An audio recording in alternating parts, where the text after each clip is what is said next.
мусобиқаи тосклоҳи бузург оид ба ҷудо дар шаҳри Улан-Батори Муғулистон оғоз гардид. Дар рӯзи якуми мусобиқа дар вазни 60 килограмм Меҳрзод Суфиев дар даври аввал бо намояндаи Фаронса, ки дорандаи медали биринҷии Гранд-слам ва Гран-при мебошад, нерӯ санҷида даст боло гардид.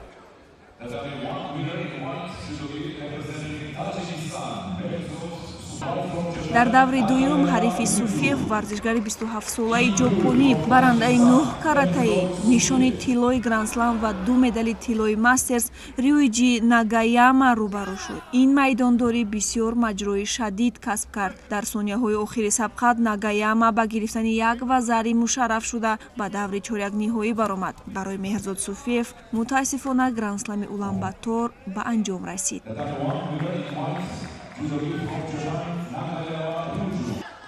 ҳарифи варзишгари дигари тоҷик Муҳаммадсолеҳ Қувватов дар даври аввал Нейл Макдоналдс аз Британияи Кабир маҳсуб меёфт, вале ҷудокори англис ба майдон набаромад. Муҳаммадсолеҳ бошад рӯхати даври дуюмро соҳиб шуд.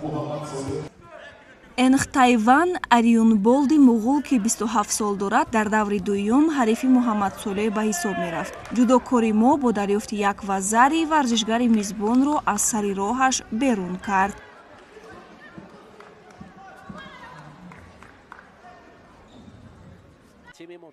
дар даври чорякниҳоӣ Қувватов аз варзишгари фаронсавӣ Ромайн Пикард шикаст хӯрда ҳуқуқи баромад дар даври тасаллубахшро пайдо намуд. дар сабқати тасаллубахш Муҳаммадсолеҳ бо Суниябазар Энхтайван аз кишвари мизбон ба татами баромада муборизаи шадид нишон дод. нахуст бо дарёфти як вазари ҷудокори мо пешсаф буд, вале 10 сония монда то анҷоми вақти асосӣ ба иштибоҳ роҳ дод. имтиёзҳо баробар шуданд. мутаассифона дар Голден Скор Қувватов мағлуб гардида аз идомаи рақобатҳо бенасиб монд.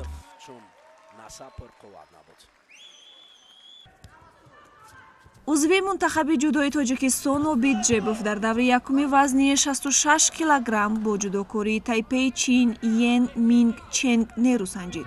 бартарии Обид дар ин рақобат аз аввал эҳсос гардид. ӯ нахуст як вазари ба даст овард, бори дуюм дар ҳолати мусоӣ дар бахши кор дар замин боз аз ҳарифаш имтиёз ситонида рохати даври навбатиро ба даст овард.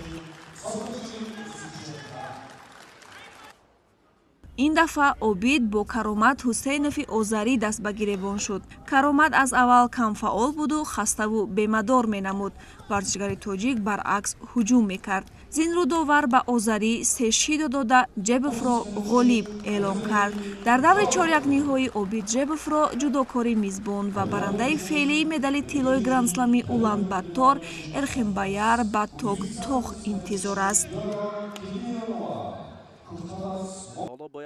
Обиди 25-сола ин муғулиро бо маҳорати воло, партофти зебо ба тахтапӯш даду бо имтиёзи иппон ба даври ниманиҳоӣ роҳ ёфт. барои баромадан ба финал Ҷебов бо варзишгари Амороти Муттаҳидаи Араб Нармандах Баянмух даст ба гиребон шуда дар Голден Скор ғалаба кард. дар рақобати ниҳоӣ варзишгари мо бо Басху Ёндонперенлей аз Муғулистон рӯбарӯ мешавад. рақобатҳои марҳилаи ниҳоии Гранд-слами Улан-Батор соати 14 ба вақти душанбе оғоз мешаванд, ки онҳоро телевизиони варзиш мустақиман пахш месозад. در فینال است. Обид Ҷебов